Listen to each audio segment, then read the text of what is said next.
From the very beginning, उत्पत्ति से परमेश्वर की ये डिजायर रही है और अंत तक, प्रकाशित वाक्य तक यही डिजायर है।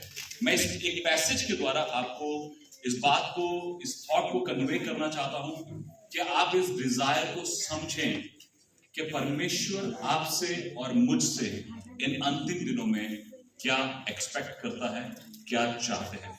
मैं सुबह से सोच रहा था, हालांकि ये थॉट मेरे पास था, कई रेवलेशन है मेरे पास। मैं सोच रहा था कि क्या शेयर करूंगा। सुबह में जब मैं प्रार्थना कर रहा था आप सबके लिए, इस कलीसिया के लिए, ये थॉट मेरे सामने आया कि यही मुझे आपके सामने रखना है। फिर भी मैं परमेश्वर से कंफर्म कर रहा था कि प्रभु आप क्या चाहते हैं। और अभी पास्टर साहब यहाँ पर खड़े थे तो मूसा के बारे में बोलने लगे और परमेश्वर मेरे कान को खोला है, यही है। सो इसी थॉट को मैं आपके सामने रखना चाहता हूं। एक बात को समझ लीजिए, मैं पहला वचन आपके सामने फिर से पढ़ रहा हूं, 42वां वचन। तुम्हारी पीढ़ी से पीढ़ी में मैं यहोवा के आगे मिलाप वाले तंबू के द्वार पर नित्य ऐसा ही हुआ करे। परमेश्वर की जो डिजायर है परमेश्वर के लोगों के लिए, वो चाहता है कि सिर्फ आप और मैं नहीं, या आपके पिताजी और आप तक नहीं, लेकिन कहते पीढ़ी दर पीढ़ी, जनरेशन टू जनरेशन, हालेलुया, परमेश्वर के सामने बैठने वाले ऐसे लोग हों जो एक पीढ़ी तक नहीं लेकिन पीढ़ी से पीढ़ी तक, क्योंकि God is a God of generations. परमेश्वर पीढ़ियों का परमेश्वर है। जब परमेश्वर ने अब्राहम को बुलाया तो ना केवल अब्राहम को बुलाया, इसहाक को भी बुलाया, ना केवल इसहाक को बुलाया, याकूब को भी बुलाया, ना केवल याकूब को बुलाया, उसने यूसुफ को भी बुलाया, और सारी जनरेशन आप और मैं आज उसके पास हैं। Hallelujah. God is a God of generations. परमेश्वर सिर्फ आप में इंटरेस्टेड नहीं है, परमेश्वर आपकी पीढ़ियों में इंटरेस्टेड है। हालेलुया। अगर परमेश्वर सिर्फ आप में इंटरेस्टेड होता तो परमेश्वर नूह और उसके परिवार को नहीं बचाता, सिर्फ नूह को बचाता। लिखा है कि नूह परमेश्वर की नजर में धर्मी था, उसकी बीवी या उसके बच्चों के बारे में नहीं लिखा है। लेकिन जब परमेश्वर ने बचाया तो केवल नूह को नहीं बचाया, उसके बीवी बच्चों, उसकी बहुओं तक को बचा लिया। हालेलुया। जब परमेश्वर ने बचाया तो केवल राहाब को नहीं बचाया जिसने परमेश्वर के लोगों के लिए भला किया था, उसने राहाब के पूरे घराने को बचा लिया। हालेलुया। और इसलिए प्रेरित के काम 16:31 में लिखा है कि यदि तू यीशु मसीह पर विश्वास करता है तो तू और तेरा घराना, मतलब टू द एंड, तेरी जनरेशंस उद्धार पाएंगी। Hallelujah, hallelujah. जब आप प्रभु यीशु मसीह की वंशावली को पढ़ते हैं, आप लोग वंशावलियां पढ़ते हैं कभी? मजा आता है? नहीं, बहुत ही बोरिंग है, बहुत ही बोरिंग है क्या उसमें? नाम ही तो नाम है, पर इतने गहरे प्रकाशन है, आप हैरान हो जाएंगे। इतने डीप रेवलेशन है उसमें। पहले वचन, पहले चैप्टर के 6वें वचन में लिखा है कि फिर, ऐसा पढ़ दीजिए मेरे साथ, एक बार पढ़ दीजिए 5वां और 6वां वचन पढ़ दीजिए, उत्पत्ति पहले चैप्टर में। वंशावली को पहले से पढ़ना शुरू करेंगे ना तो आप देखेंगे सबके नाम शुरू होते हैं, अब्राहम, इसहाक, याकूब, यूसुफ, आगे से आगे नाम आते जाते हैं। और फिर जब दाऊद का नाम आता है, दाऊद का जब नाम आता है तो वहां पर क्या लिखा है? दाऊद राजा। क्या उससे पहले किसी का राजा लिखा है? और क्या उसके बाद किसी का राजा लिखा है? नहीं। Daud is a game changer. Hallelujah. जब परमेश्वर आपको बुलाता है, आमीन, तो वो आपसे पहले कोई मसीह नहीं होगा, आपके बाद सारे मसीह होंगे। Hallelujah.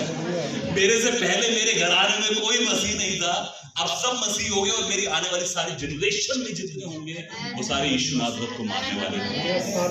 Hallelujah, hallelujah. Because God is a God of generations. Daud से पहले कोई राजा नहीं बना, लेकिन दाऊद के बाद जितने आए वो सब राजा हुए। Hallelujah, hallelujah. आपके बाद जितने आएंगे वो सब आशीषित होंगे, वो सब ब्लेस्ड होंगे, वो सब प्रभु को मानने वाले होंगे, क्योंकि परमेश्वर पीढ़ी दर पीढ़ी का परमेश्वर है। मैं थोड़ा सा आवाज को दबाकर बोल रहा हूँ, मुझे थोड़ा सा ये गली में कोई बोले नहीं, कोई ऑब्जेक्शन तो नहीं होगा ना? पक्का ना? परमेश्वर आपकी पीढ़ी से पीढ़ी में काम करना चाहता है। आप लोग चाहते हैं कि परमेश्वर आपकी जनरेशंस में काम करे? आपकी जो आशीष है आपने देखी उससे बढ़कर, और हमेशा याद रखिएगा पहली बुक जो है वो 1, उत्पत्ति 1, फिर 2, फिर 3, फिर 4, 5 और 66वीं किताब तक जब आप आते हैं तो देखते हैं कि बढ़ता ही जा रहा है। God is a God of growth. परमेश्वर किसका परमेश्वर है? बढ़ोतरी का। आप इधर देखेंगे ना, 2 लोग हैं। कितने लोग हैं? कौन कौन से? आदम और हवा।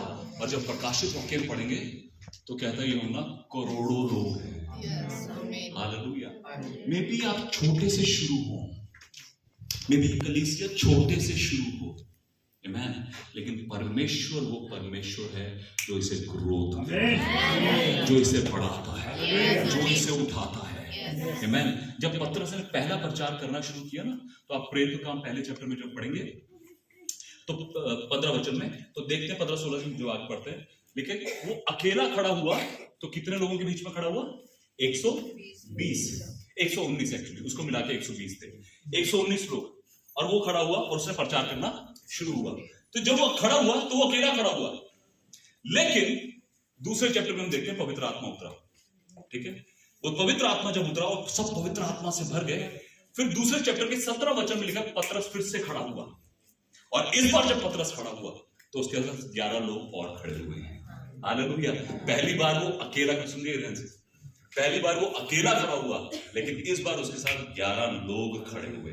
आमीन। पहली बार वो 119 टोटल 120 लोगों के बीच में प्रचार कर रहा था, लेकिन जब उसने दूसरी बार प्रचार करना शुरू किया तो कितने लोग थे वहां पे?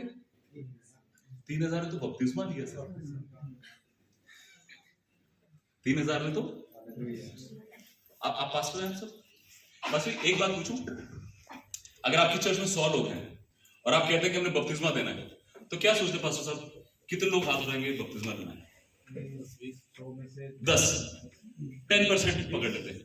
तो सोचिए, जैसे एक प्रकाशन में, जैसे सोचिए अगर 3000 लोग 10% हैं, हालेलुया हालेलुया, अगर 3000 लोग 10% है तो कितने लोग होंगे वहां पे? 30,000। तो पहले वो खड़ा है 120 लोगों में, नेक्स्ट मीटिंग ऑर्गेनाइज हो रही है 30,000 लोगों में। हालेलुया। भीड़ की भीड़ पड़ी है उसमें, 3000 लोग कहते हैं हमने पश्चाताप किया है। आमीन।